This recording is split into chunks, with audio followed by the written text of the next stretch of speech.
Today, the actual clearinghouse behind Wall Street processed live trades in tokenized stocks, ETFs, and treasuries for the first time ever in production, not a test environment. That's not a headline. That's a plumbing shift happening underneath the entire financial system while most of this market was looking somewhere else. The organization that just did this is called the DTCC, the Depository Trust and Clearing Corporation. Think of it as the back office engine that finalizes and confirms almost every stock and bond trade in the United States after the trade happens.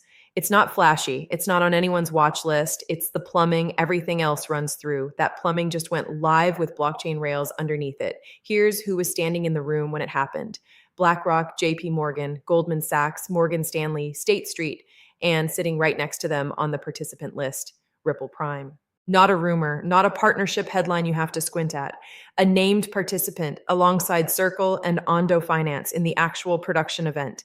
In plain terms, the same clearinghouse that settles trillions in Wall Street trades every year just tested tokenized versions of real stocks and bonds live with both traditional banks and crypto native firms in the same room.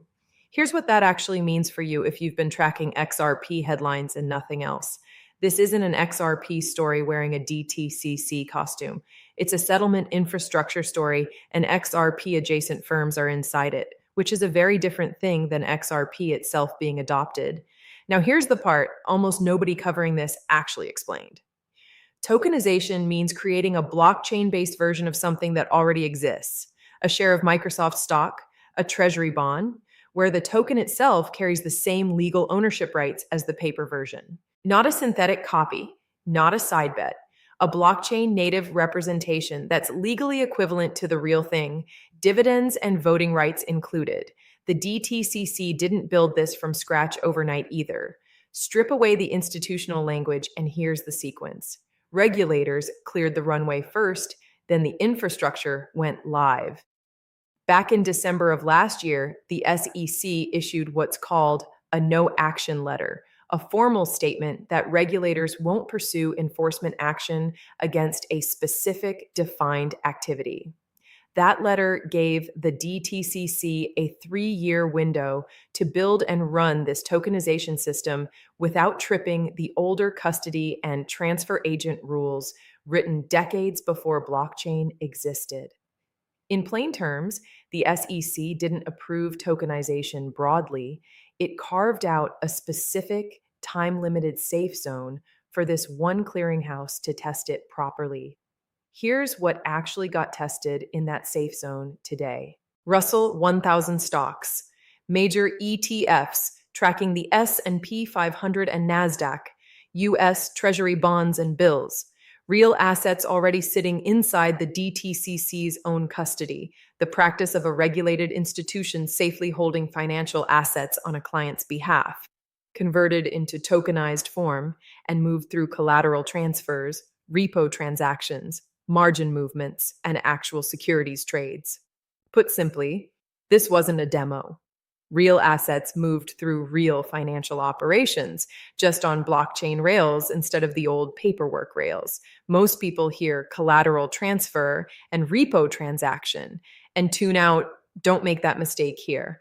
A repo transaction is simply one institution handing over a security temporarily in exchange for cash, agreeing to reverse the trade later. Think of it as a very short-term loan using a bond as the deposit. Collateral is just the asset backing that loan. When it's tokenized, that collateral can move in seconds instead of days. That speed is the entire commercial case for doing any of this. Here's the part that turns this into a genuine catch, not just a celebration post. The DTCC's own CEO, Frank LaSala, stood up and said this doesn't demonstrate that demand is there. He called it a proof of concept, evidence the system can technically work, not evidence that Wall Street actually wants to use it at scale yet.